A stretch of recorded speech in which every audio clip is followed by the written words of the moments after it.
TVL a joué pleinement son rôle, assurer la liberté de l'information en France. Dans le même temps, les Français continuent de fuir la presse conformiste, servile, prête à tous les renoncements. Et pourtant, ce parti des médias s'est arrogé la somme de 2 milliards d'euros par an. Et sur ces 2 milliards, TVL, une réussite avérée de la presse audiovisuelle depuis 10 ans, a touché très exactement 0 euros. 0. S'ouvre à nouveau le grand défi. Nous disposons de 30 jours pour constituer le budget d'avenir de TVL pour 2024. 30 jours pour construire 365 jours de création et de diffusion. Nous avons besoin de votre aide personnelle parce que, décidément, oui, la liberté a un prix.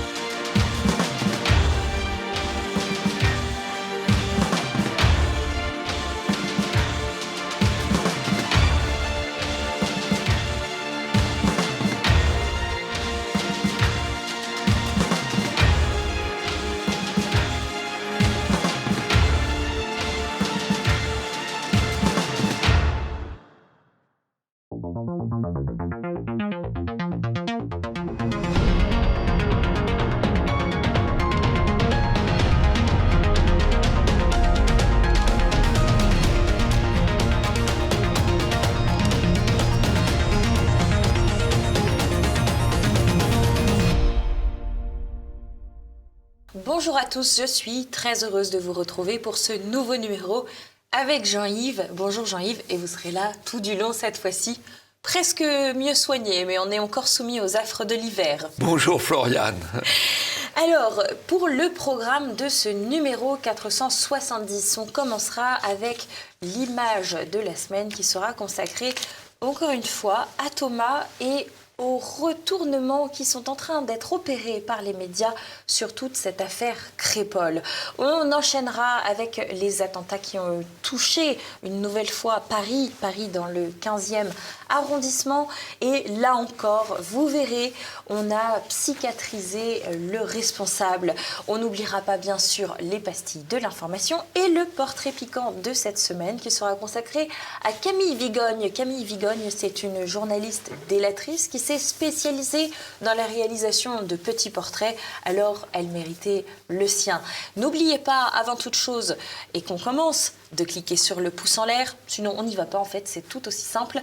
Laissez-nous aussi des commentaires juste en dessous et puis n'hésitez pas à partager la vidéo, non seulement ça nous rendra très heureux, mais en plus vous permettrait de mieux faire connaître Immédiat et pour l'algorithme de YouTube qui est un géant à rouleau compresseur, c'est essentiel.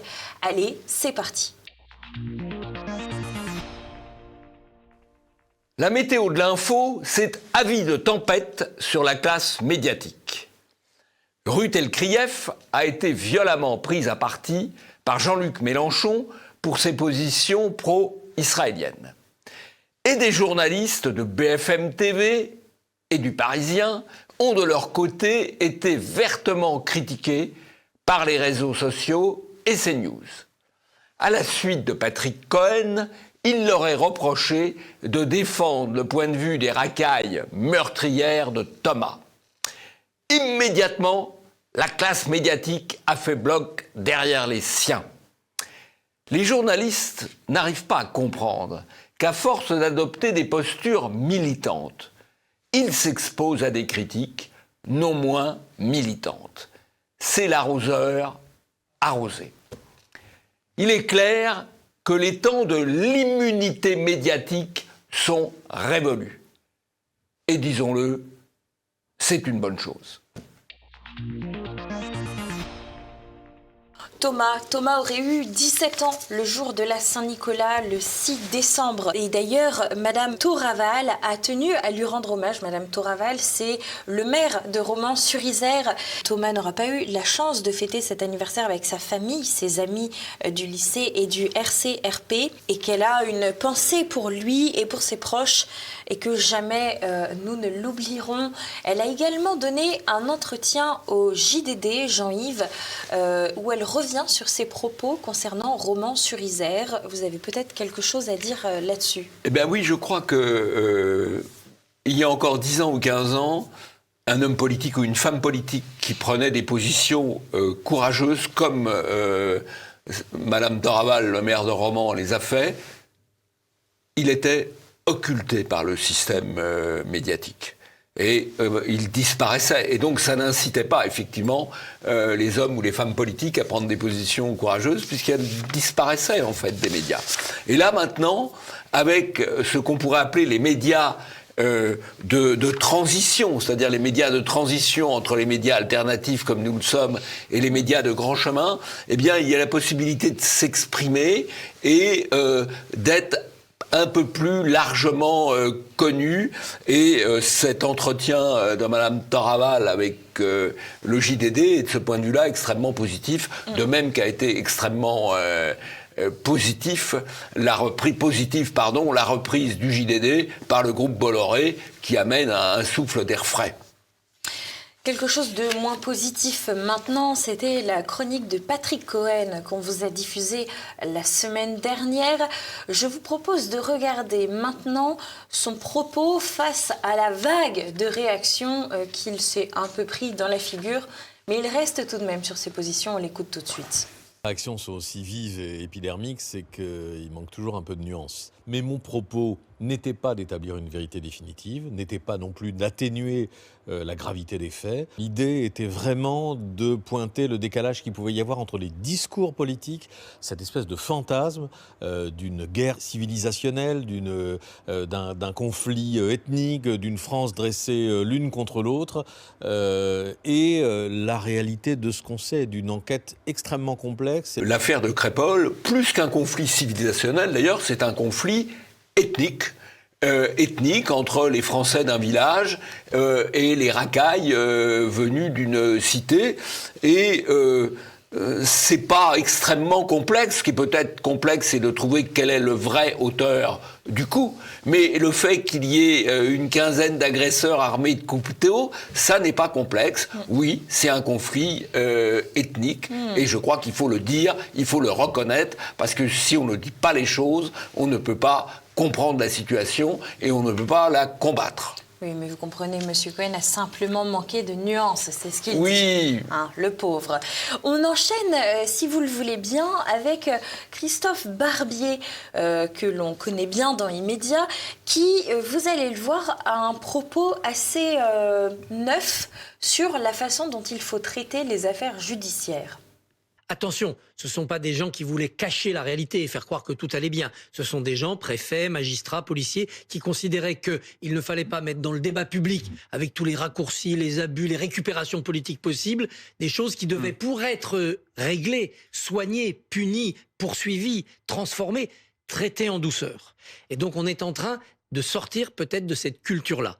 Agissons en douceur plutôt que de mettre sur la place publique des choses qui vont nous échapper, parce que quand le débat politique s'en empare, on est dans la récupération, la caricature, on peut agir moins efficacement. Alors peut-être que sur beaucoup de faits, il ne faut pas tout dire, pas tout de suite, et surtout ne pas se retrouver dans la situation de Roman-sur-Isère. Il est parfait, Barbier. L'écharpe rouge, toujours l'écharpe rouge, toujours. Mais l'écharpe rouge, c'est l'écharpe rouge à la censure.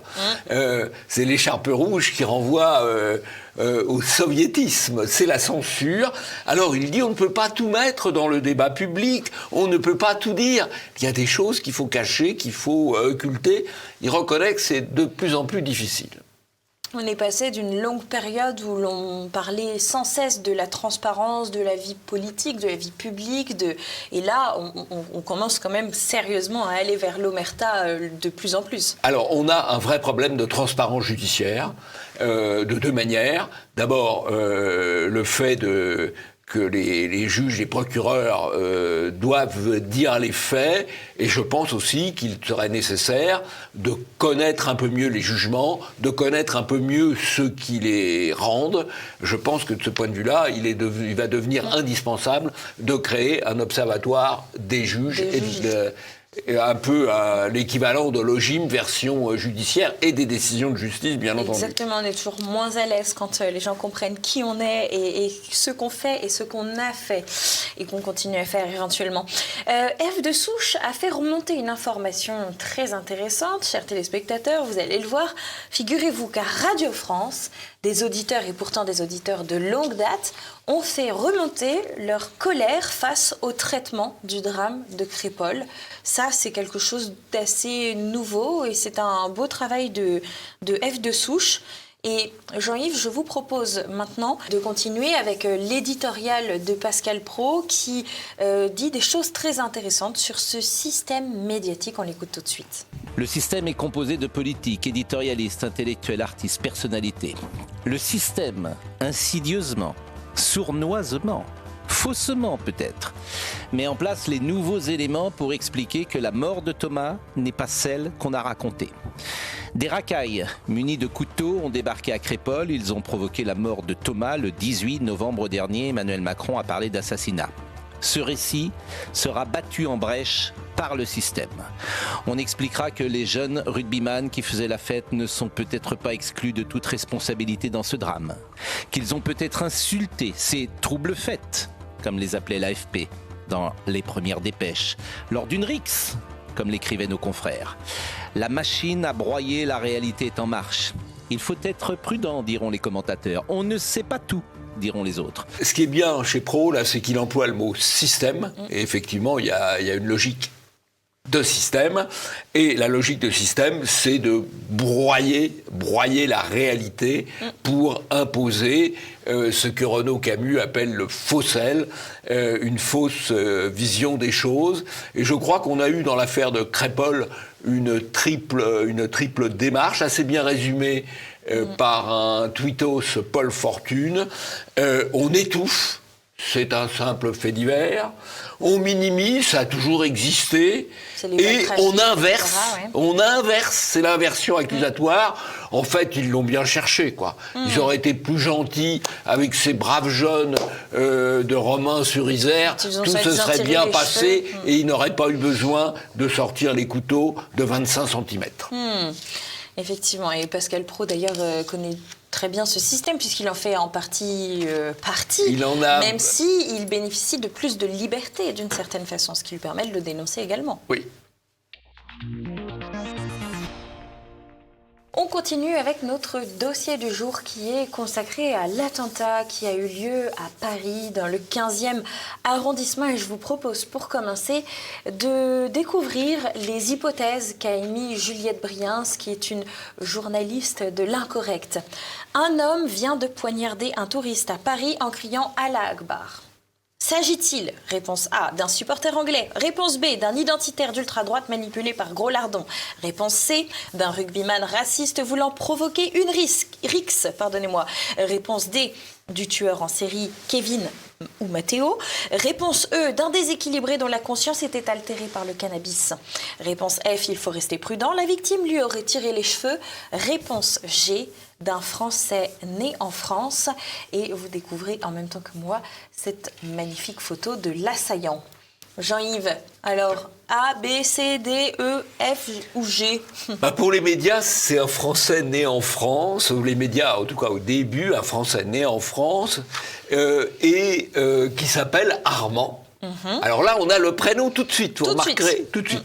Alors, Armand, c'est assez contestable puisque F. de Souche a retrouvé le décret de naturalisation, l'extrait du journal officiel, où on voit qu'il s'appelle Iman.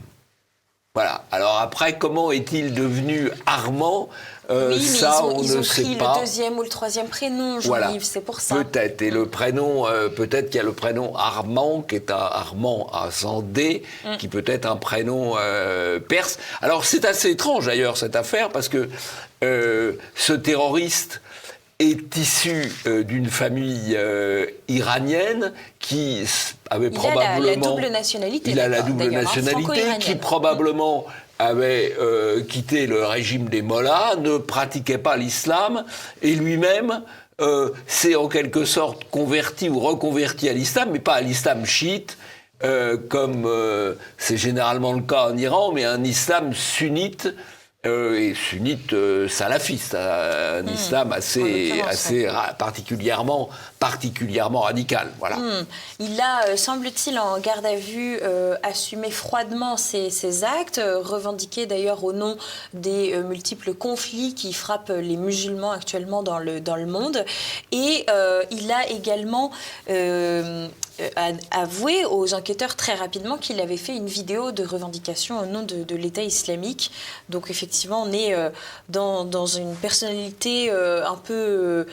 qui a la double nationalité, dont on nous cache le vrai prénom. Cette histoire est complexe. Je vous propose de regarder un petit mème de Damien Rieu, qui est très bien fait et très bien pensé. Allô, BFM. Ouais, dites bien qu'il est français pour cacher son origine iranienne et faites 15 reportages sur la giga droite demain. J'ai besoin d'une grosse diversion, là. Parce qu'évidemment, donc, le français né en France cherchait aussi à masquer cette double nationalité dont on n'a pas parlé. D'ailleurs, français né en France, et ça, on le doit à Radio Courtoisie, qui vous a interpellé sur Twitter, c'est un peu la nouvelle manière de dire qu'il est non blanc, qu'il est racisé, comme on dit aujourd'hui. C'est la novlangue. C'est la novlangue. Avant, c'était un jaune. Et puis jaune, maintenant, tout le monde décode. Et donc, maintenant, c'est français né en France. Voilà. Français né en France, mais pas français culturel, pas français civilisationnel, pas français d'affection. Français de papier. Français de papier, donc exactement. Il y a le mot terroriste aussi qui a été employé très vite, bien sûr, mais terroriste tout seul. Et on a Arthur de Vatrigan qui dit, mais terroriste de quoi? Un terroriste basque, un terroriste bouddhiste? Eh bien, le mot islamiste leur brûle les lèvres. En effet, par exemple, dans le bandeau même de CNews, on a une attaque en lien avec le conflit Israël-Hamas. On n'a pas de terrorisme islamiste. C'est intéressant. C'est intéressant, d'autant plus qu'en général, quand on parlait il y a eu d'autres terrorismes, bien sûr. Il y a eu du terrorisme irlandais, il y a eu du terrorisme basque, il y a eu du terrorisme corse. On précisait l'origine du terrorisme. Le terrorisme, son affiliation. C'est une forme de combat particulière qui peut servir différentes causes ou croire servir différentes causes. Encore faut-il préciser quelle est la cause derrière. Terrorisme, c'est pas une abstraction. Il y a une cause derrière qu'on peut condamner, ou pas d'ailleurs, mais il faut préciser la cause. Alors figurez-vous, Jean-Yves, que d'ailleurs cet homme était évidemment déjà bien connu des services. Il avait notamment conçu un projet d'attentat à la Défense en 2016 et il avait déjà été condamné à 5 ans d'emprisonnement par la 16e chambre du tribunal correctionnel de Paris. Mais très vite, ce qu'on nous a expliqué, et d'ailleurs cela a été appuyé par les médias suite à la version de Gérald Darmanin, c'est un ratage psychiatrique concernant l'assaillant. Et cette phrase extraordinaire de l'article de BFM TV, l'assaillant avait fait allégeance au groupe État islamique avant son passage à l'acte qui pose la question du suivi psychiatrique de certains djihadistes. Ou alors, comme on pourrait dire d'une autre façon, c'est quand on est djihadiste, on est forcément déséquilibré psychiatrique. Apparemment, si c'est le cas, l'islam serait une religion qui fournirait beaucoup de fous. Beaucoup de fous, voilà. C'est quand même un peu problématique. Alors, la thèse psychiatrique, entre guillemets, a été assez vite contrebalancée. Maladie mentale très prononcée, même, a dit Gérald Darmanin. Oui, mais ça a été tout à fait infirmé par un certain nombre de psychiatre précisément, puisque cet homme apparemment, ce terroriste, a fait son acte de manière relativement rationnelle. C'est un acte terroriste fait relativement rationnellement qu'il justifie. Alors bon, évidemment, M. Darmanin, pour botter en touche, il raconte l'histoire psychiatrique, etc. C'est ce qu'on avait appelé lors de la dernière cérémonie des Bobards d'Or, une darmarinade. Qu'est-ce que c'est qu'une darmarinade? C'est une présentation mensongère des faits qui n'est possible que parce que les médias la reprennent. Comme la présentation mensongère des faits a pour objectif de protéger le faux sel, de protéger le politiquement correct, les médias la reprennent et M. Darmanin peut mentir, quel que soit l'événement. On a eu l'histoire du Stade de France, on a des histoires de Darmanin, de Darmarinade, on en a tout le temps. Ça ne prospère que par la bienveillance et la connivence des médias. D'ailleurs, Amaury Bucco, qui est journaliste police-justice à Valeurs et qui est chroniqueur police-justice sur CNews, citait le psychiatre Daniel Zaguri, qui est paru dans Libération et Le Parisien, donc on ne peut pas l'accuser d'être un psychiatre orienté, qui disait que, a priori, cet individu ne souffre pas d'une maladie mentale et que d'ailleurs, il n'a jamais été hospitalisé en psychiatrie. Ce qui est quand même une vraie question, alors que pendant une journée tout entière, BFM TV a tourné tout son diagnostic de cet assaillant autour de sa maladie mentale et de faudrait-il dire aux médecins de mieux surveiller les cas psychiatriques de la sorte. Donc ça, c'est très intéressant. On a ce petit dessin, moi, que j'ai trouvé assez drôle. Nous sommes des déséquilibrés. Nous sommes des psychiatres.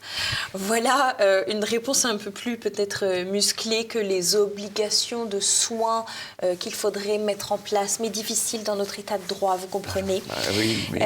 Et ce qui est proprement hallucinant de cet appel du Conseil français du culte musulman, c'est qu'ils ont appelé à la vigilance pour les musulmans de France, car ils redoutent que l'attaque meurtrière de samedi soir à Paris près de la Tour Eiffel ne soit instrumentalisée par des officines d'extrême droite. Ah, mais c'est toujours le problème. Là, c'est l'extrême droite, voilà. Et ce sont les gens du CFCM qui dénoncent ce danger. Ils sont vraiment très forts dans l'art de la diversion. C'est fou, surtout on était en train d'insister médiatiquement sur le fait que c'était un Français, que c'était un déséquilibré, mais il faut quand même faire attention quand on est musulman C'est quand même français. surtout un musulman, voilà. Peut-être un musulman qui utilise le terrorisme, ce qui n'est pas le cas de tous les musulmans, bien sûr. Mais il faut quand même dire les choses, voilà. Mais peut-être quelques chiffres, Jean-Yves. On a Marc Vanguard qui a produit une petite illustration. Vous avez sans doute un commentaire à nous faire. J'ai un petit commentaire à faire, je l'ai peut-être déjà recommandé, mais je crois qu'il y a des comptes Twitter particulièrement précieux, précis. Il y a celui de Marc Vanguard, qui sort beaucoup de chiffres sur l'immigration. Il y a celui de Jean Rainfort, qui étudie aussi beaucoup de choses intéressantes, de statistiques ethniques notamment, il faut dire les choses par leur nom, mais qui sont tout à fait intéressantes. Puis il y a l'Observatoire de l'information et de la démographie. C'est là qu'on trouve les grandes et les bonnes informations sourcées. Sourcées. Alors là, c'est très simple. 41 individus responsables d'attaques. Sur 41, il y a il y a 15 étrangers, dont 6 clandestins. Il y a 24 Français issus de l'immigration musulmane et il y a 2 Français de souche convertis. Bon, ça fait 2 sur 41, ça fait 5%. Sachant d'ailleurs que le Français de souche convertie, c'est souvent un Français qui a été sous pression islamiste, sous pression musulmane dans son quartier, et donc c'est cette présence musulmane surpuissante, en tout cas dans certains quartiers, qui explique leur conversion et éventuellement leur passage à l'acte terroriste. Donc ça ne supprime en rien la réalité des conséquences d'une présence musulmane de plus en plus nombreuse en France. Ce qui est intéressant sur ces passages à l'acte terroriste, c'est que Laurent Nunez a beaucoup commenté cela sur BFM dimanche dernier et il s'en est servi, vous allez voir, pour justifier un des grands chamboulements qui vont avoir lieu pendant les Jeux Olympiques. Je parle bien sûr du QR code, on l'écoute tout de suite. Ce qui se passe légitime les mesures que j'ai présentées il y a quelques jours encore, avec un début de polémique vite éteint. Sur la question des QR codes, de la difficulté de rentrer dans certains périmètres. La polémique a été vite atteinte parce que juridiquement, évidemment qu'avec le ministre de l'Intérieur, nous avons réfléchi à la mise en place de ces mesures qui juridiquement sont tout à fait possibles. Mais ça légitime complètement ces périmètres de protection qui seront à très haut niveau, parce qu'on s'adapte justement à cette menace terroriste. Alors, il faut croiser les déclarations de Véran, le porte-parole du gouvernement, et celle de Nunez, son préfet de police. Qu'est nous dit Véran? Il dit oh là là, les fous, les dangereux, les islamistes, les fichesses, on ne peut rien faire pour mieux les surveiller, c'est l'état de droit.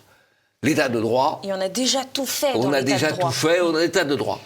Et alors, M. Nunez nous dit, attention, on va prendre des précautions, on va mettre des QR codes dans un premier temps pour les JO autour de Paris, dans les zones sensibles, en attendant de les étendre ailleurs. Ça veut dire quoi? Ça veut dire que pour protéger les nuisibles, l'état de droit protège les nuisibles, mais il limite les libertés des simples citoyens. Voilà. C'est une forme de ce que j'appelle régulièrement, et j'invite à méditer ce terme et à le réutiliser, l'anarcho-tyrannie, c'est-à-dire le laisser-aller vis-à-vis des délinquants, des terroristes et des nuisibles, et la répression pour les honnêtes citoyens. Et on voit d'ailleurs à travers le croisement des déclarations de M. Véran et de M. Nunez que parmi les immenses problèmes que pose l'immigration, il y a le problème du fait qu'elle débouche sur une régression des libertés. Et on a également Jordan Bardella qui était intervenu, peut-être pour conclure ce sujet de dossier du jour. 50% des 8000 personnes inscrites au fichier de la radicalisation sont des étrangers. Il faut renvoyer chez eux tous ces étrangers radicalisés. C'est une vision... pragmatique, mais qui aiderait d'ailleurs aussi c'est une vision pragmatique, parce que si vous diminuez par deux les gens à surveiller, en attendant de voir la deuxième partie, vous avez davantage de moyens et donc davantage d'efficacité. C'est vraiment la première mesure à prendre, effectivement. La semaine dernière, Éric Zemmour était l'invité d'Apolline de Malherbe. Figurez-vous que sa responsable de communication visuelle et de la mobilisation sur les réseaux sociaux, Éléonore L'Héritier, s'est amusée à faire le décompte du temps de parole journaliste invité. Eh bien, Apolline de Malherbe a parlé 500 secondes durant tout l'entretien, quand Éric Zemmour, lui, a parlé pendant 711 secondes. Et elle nous dit, c'est ça le journalisme chez BFM. Alors Éric Zemmour a repris le tweet en disant que c'était déjà bien suffisant pour que la vérité passe et que les Français avaient bien compris. On écoute peut-être un petit extrait d'Éric Zemmour face à Apolline de Malherbe pour mieux comprendre, et puis je vous laisse réagir juste après, Jean-Yves. Lorsque vous voyez qu'il y a une descente de l'ultra-droite à Romans-sur-Isère pour en découdre et en demandant justement une autre forme de justice, c'est-à-dire justice pour Thomas qui serait rendue par ces militants d'ultra-droite eux-mêmes, est-ce que vous condamnez cette descente? Écoutez, moi, ce que je condamne, c'est la mort de Thomas. Ce que je condamne, c'est l'ultra-racaille, l'ultra-immigration et je dirais l'ultra-foutage de gueule des médias et des politiques dans cette histoire. Alors, Éric Zemmour a raison parce qu'il est extrêmement performant quand il dit l'ultra-racaille, l'ultra-immigration, l'ultra-foutage de gueule. Il n'a pas besoin de beaucoup de temps pour faire passer le message fondamental, à savoir que les médias sont en train de détourner l'attention. Ceci étant, l'observation sur les temps de parole est, je trouve, assez intéressante et devrait intéresser l'ARCOM, le CSA, qui compte le temps de parole. Est-ce qu'il compte le temps de parole de l'émission dans sa globalité? Je pense qu'ils font plutôt ça. Ou est-ce qu'il décompte à l'intérieur de ce temps de parole ce qui est laissé à l'invité et ce qui est utilisé par les journalistes pour attaquer l'invité, en quelque sorte. Oui. Parce qu'il y a une différence de traitement selon les invités, selon que l'invité est politiquement correct ou ne l'est pas. On le laisse plus ou moins parler. Je crois qu'il y aura un problème à voir du côté de l'ARCOM. D'ailleurs, toujours sur la même thématique, Jean-Yves, on a la question aussi de l'agressivité particulière de certains journalistes. Et dans ce cadre, je vous propose, chers téléspectateurs, d'écouter un autre entretien. C'est celui de Marion Maréchal qui passait sur France Info. On écoute tout de suite. Parce que si on parle d'un danger qui menace la France, à la suite, quand même, rappelons-le, de la mort de Naël, il y a eu 58 000 ces groupuscules d'extrême droite. Est-ce que c'est parce qu'au sein de Reconquête, mais parce qu'on s'en fiche, parce que, mais parce qu'on s'en fiche, on s'en fiche parce qu'au port porte de votre studio avant-hier, il y a un homme, un terroriste islamiste qui a encore tué et blessé des gens et que c'est ça qui menace la France aujourd'hui. Alors, deux commentaires. Marion Maréchal est sur la même ligne. Bon, ça suffit la diversion, on s'en fiche. Mais ce qui est intéressant, je trouve, c'est l'agressivité qu'exprime Salia Braquilia. Vraiment, on le voit dans le gestuel. Pardon, je ne veux pas être agressif par rapport à vous, Floriane, mais tout va bien. Voilà, on sent. Il n'y a pas le moindre once de neutralité ou même de simulation de neutralité. On exprime son agressivité quand on reçoit des gens qui sont dans le politiquement correct et qui vont jusqu'au bout des choses.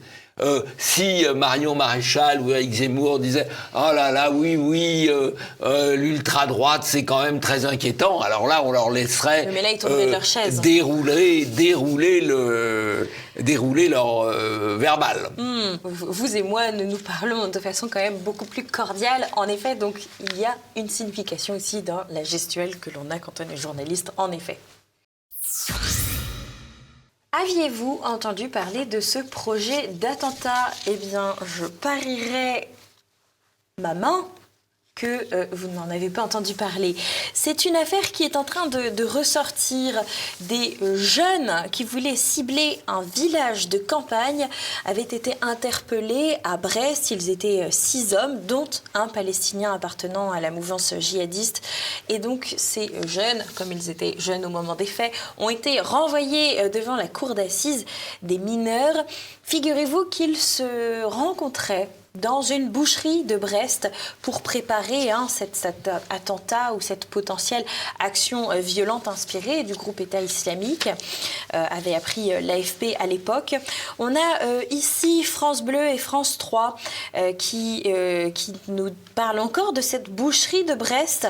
Et puis quelques lignes plus tard, la boucherie, on a le nom enfin, c'est la boucherie chez Waïd. Alors c'est pas tout à fait une boucherie, c'est une boucherie halal, Jean-Yves, déjà pour un premier commentaire de cette fameuse boucherie qui a été reprise partout. Et puis si on continue au fil de cet article, eh bien on a les déclarations qui ont été enregistrées parce que cette boucherie a été sonorisée par les services de renseignement qui se demandaient ce qui se passait quand même.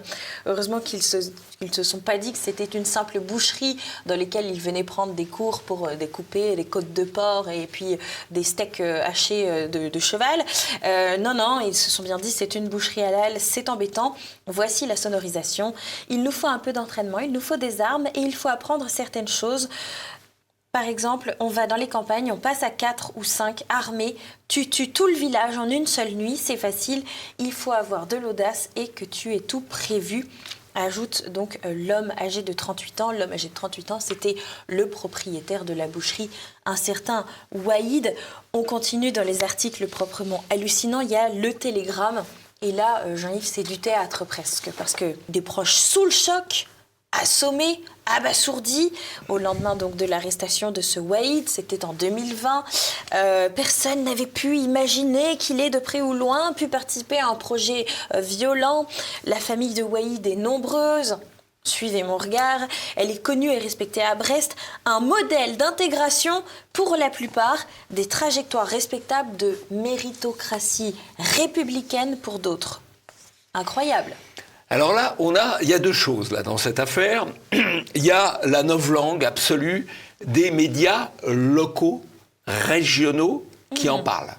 Donc, ils sont dans la novlangue, c'est toujours le même scénario. Mais le pire, ce n'est pas ça. Le pire, c'est l'occultation autour de cette affaire. Cette affaire, c'est quoi ? C'est l'idée d'attaquer un village, la campagne, un peu comme il y a eu pendant la guerre d'Algérie. Voilà, ce que ça rappelle, c'est la guerre d'Algérie. Sauf que la guerre d'Algérie, c'était en Algérie. Là, c'est dans la campagne française, dans la campagne bretonne. Et c'est un événement qui mériterait que la presse nationale en parle. Or, en fait, on est resté jusqu'ici au niveau de la presse départementale ou régionale, France Bleu Bretagne FR3, ou FR3 Bretagne, on est resté, c'est limité. C'est donc une opération d'occultation et honnêtement, la meilleure des informations, c'est l'occultation On n'en parle pas. Circuler, il n'y a rien à voir. Excellent travail donc de Pierre Sautarel et Ève de Souche qui ont permis de remettre au goût du jour cette affaire qui n'avait pas fait grand bruit à l'époque, qu'il mérite pourtant un petit peu. Figurez-vous que si vous êtes utilisateur d'Allociné, eh bien quand les films ont des mauvaises notes, c'est à cause de l'extrême droite. Et ça, c'est selon les chroniqueurs de C'est Médiatique d'une émission qui passe sur France 5. On les écoute tout de suite décrypter pour nous cet étrange phénomène des notes en liberté faites par les spectateurs qui vont ensuite commenter sur Allociné. Rodéo qui a été primé à Cannes, voilà, dans une catégorie. Donc, l'argument de dire que ce serait un mauvais film et donc il a une note spectateur sur Allociné qui est très basse, tient pas forcément parce qu'il a été salué par la critique, il a été salué à Cannes, donc c'est quand même un très beau film. Et en fait, on a reconstitué ces raids numériques. Ça commence dès la projection à Cannes. En fait, une phrase de la réalisatrice qui concerne la police est complètement sortie de son contexte, déformée et puis massivement attaquée par la fachosphère, par des comptes anonymes d'extrême droite. Et ça, on le voit parce qu'il parle de racisme anti-blanc, il parle d'ensauvagement de la France, donc il y a un vocable qui est très clairement identifiable à l'extrême droite. Pourquoi c'est important ? Allociné, c'est vraiment une plateforme importante qui est consultée par quasiment 15 millions de visiteurs mensuels, donc c'est énorme et c'est très prescripteur en termes de recommandations. Et donc si vous avez une note spectateur qui est très basse, dans l'algorithme de recommandation, votre film, votre page va être moins en avant et donc ça joue sur le nombre d'entrées. Et donc qu'ont fait les trolls d'extrême droite ? Eh bien ils ont attaqué ces pages de ces films pour mettre des notes très basses. Alors c'est assez incroyable cette petite émission, puisque le principe d'Allociné, c'est d'avoir deux sortes de critiques. Les critiques des critiques, voilà, des professionnels, et les critiques du public. Il y a d'ailleurs souvent une assez grande distorsion. La distorsion entre les critiques du public et les critiques du professionnel, elle est très ancienne. Et là, d'un seul coup, ils disent non mais ça va pas du tout. Et il y a une attaque en série d'Allociné, avec comme idée, comme arrière-plan, de demander à Allociné de réguler les critiques. Quand il y a trop de critiques contre un bon film vu par les professionnels du politiquement correct, il va falloir un petit peu réguler. C'est ça l'idée. Voilà. Un peu comme on régule Wikipédia aujourd'hui. Voilà. Alors, la 5 entre nous, c'est vraiment une bénédiction pour nous, parce que c'est la poubelle politiquement correcte du service public, quoi. Vraiment, eux, ils cochent toutes les cases, avec le côté très bourgeoisie de gauche, quoi. Voilà. C'est la chaîne idéale de la bourgeoisie de gauche. La gauche wokiste qui était caviar hier. Exactement. Et qui est végane aujourd'hui. Merci France 5, on boit vos larmes. Petit passage géopolitique désormais sur la guerre en Ukraine. Et je vous propose d'écouter les propos d'un journaliste chroniqueur pour le journal Le Monde. Il s'agit d'Alain Frachon. On écoute la vidéo tout de suite. Nous avons commis une erreur, nous journalistes, c'était de nous croire un peu à Hollywood et de faire croire à l'opinion publique occidentale qu'il y aurait une sorte d'idée ce printemps, le printemps dernier, et qui verrait l'armée russe, c'est pas rien l'armée russe, refoulée comme ça, comme elle avait pu être refoulée des environs de Kiev en mars 2022. C'est pas vrai. Ça, c'était des histoires de journalistes, très largement, ou de metteurs en scène pour Hollywood. Mais la guerre, c'est pas comme ça. Alors, je pense que les spectateurs de TV Liberté reconnaîtront que TV Liberté les a mieux informés sur la guerre en Ukraine que tous les autres médias, de même que TV Liberté avait mieux informé sur le Covid que tous les autres médias. Je pense qu'il y a d'autres sujets sur lesquels il apparaîtra aussi que TV Liberté informe mieux que les autres médias, tout simplement en gardant l'esprit critique. Dans le dernier hors-série d'Immédiat, nous vous parlions de Disney. Eh bien, figurez-vous que son patron a pris une grande décision. Moins de politique, plus de belles histoires. Le PDG de Disney veut revenir aux fondamentaux. Et oui, pourquoi ? Eh bien, parce que Disney avait enchaîné les prises de position en faveur de la diversité. On avait l'exemple du film La Petite Sirène, qui était jouée par une certaine Hailey, qui est une femme métisse. pour jouer la petite sirène. On avait aussi Wish à gauche qui visiblement était un flop au cinéma selon cet article du Figaro. Et donc Bob Iger a dit à ses scénaristes de « Oula, doucement, calmez le jeu sur le wokisme, on va refaire du divertissement sans trop de politique ». Il a même déclaré devant une salle qu'il avait des regrets face à la lutte très médiatisée contre le gouverneur DeSantis, cette lutte qui avait conduit d'ailleurs la législature de l'État de Floride à retirer à l'entreprise de Disney son statut administratif très spécial sur place. Et il a déclaré ceci: « J'étais désolé de nous voir entraînés dans cette bataille ». Un virage quand même très à 180 degrés. Oui, et on peut espérer qu'il sera suivi d'autres virages, parce que si Disney revient à des choses un peu plus habituelles, un peu plus traditionnelles, il va reprendre un avantage sur la concurrence.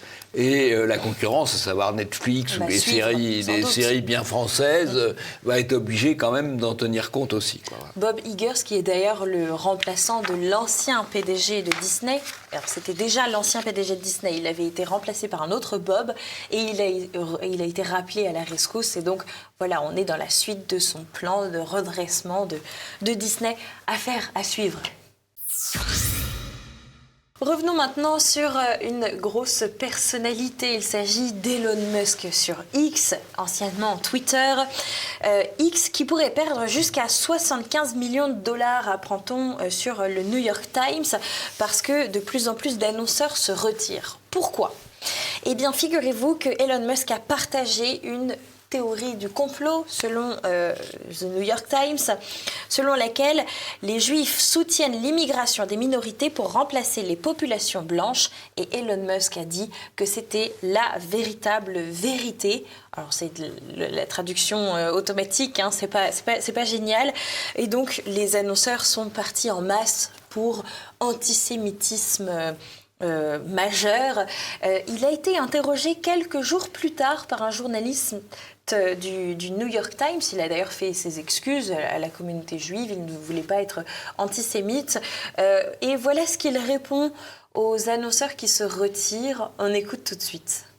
Si quelqu'un essaie de me faire chanter avec les campagnes publicitaires, avec de l'argent, qu'il aille se faire voir. Mais qu'il aille se faire voir. C'est clair ? Alors, ce qui est assez intéressant par rapport aux annonceurs, c'est que pendant très longtemps, la thèse officielle, c'est que la publicité n'influençait pas du tout le contenu des médias. Ça, c'était la thèse officielle.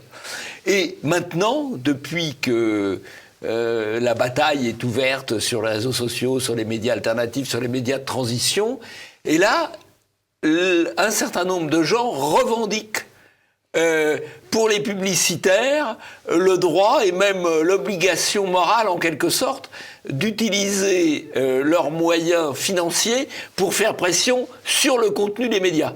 Donc dire il y a 10 ans ou 20 ans la publicité fait pression sur les médias, c'était très mal, non, vous n'y pensez pas. Aujourd'hui, bah oui, c'est même plutôt recommandé.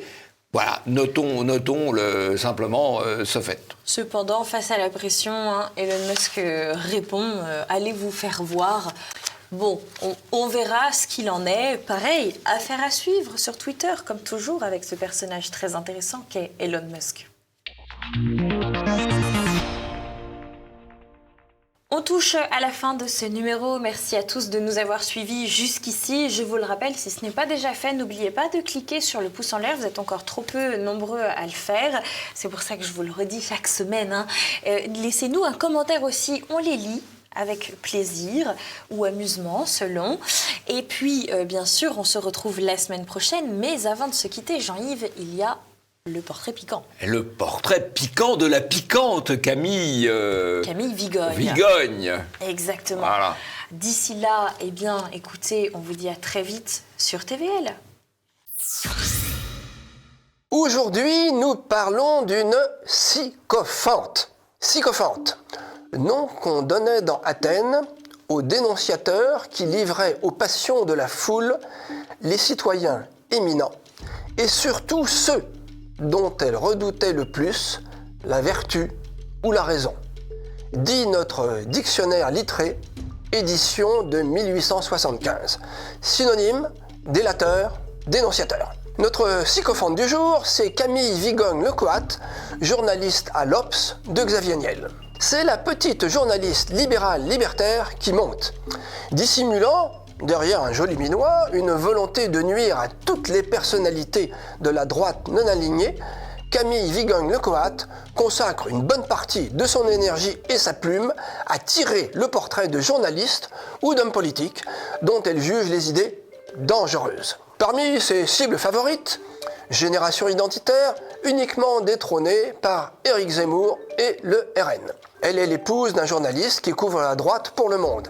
Après avoir quitté l'Express pour l'Obs, elle publie en novembre 2023 une enquête à charge sur la gestion du RN à Fréjus. Originaire de Rennes, études de sciences politiques en Italie, elle obtient un double master en journalisme à Bordeaux, puis à Paris. Elle démarre comme pigiste pour la revue Charles, pour Slate et les Inrocks. Stage à Libération, puis au Monde, elle rentre ensuite à la chaîne parlementaire, un tour rapide à TF1, puis France 5 à C'est Politique. Elle revient à la presse écrite en 2019 pour rejoindre l'Express qu'elle quittera pour l'Obs en 2023. Dans un article de l'Express du 22 septembre 2022, elle fait l'éloge du cordon sanitaire autour du RN, tout en regrettant qu'un tel cordon n'existe pas en Italie et en Suède. Une profession de foi qui semble un peu bousculée en cette fin de 2023 où c'est plutôt la France insoumise avec ses positions favorables à l'islamisme qui semble retranchée derrière ce cordon nouvelle manière. En septembre 2019, elle fait partie des journalistes que les organisateurs de la Convention de la droite refusent d'accréditer. Elle déclenche un appel au boycott de la Convention. Finalement, les organisateurs cèdent et elle est accréditée. Elle n'aime pas, mais alors pas du tout, Sylvain Tesson qu'elle dénonce le 20 février 2020. Je cite, « Tesson n'a pas craint d'animer le libre journal de l'aventure à la fin des années 90 sur Radio Courtoisie, ni de préfacer, c'est pire, en 2015, un recueil de romans de Jean Raspail avec lesquels, horreur, il aimait boire quelques whisky en lui jouant de la cornemuse. Il n'a pas hésité non plus à accorder 3 ans plus tard une interview qui fera la une de la revue Éléments en invitant pour l'occasion à son domicile Alain de Benoît. Fin de citation. Le mot de la fin reviendra à Georges Brassens dans sa chanson Les 4 bacheliers. Je ne vous la chante pas, je ne fais que vous la citer. Les sycophantes du pays, sans vergogne, aux gendarmes nous ont trahis, sans vergogne, nous ont trahis. Il faut toujours réécouter Brassens.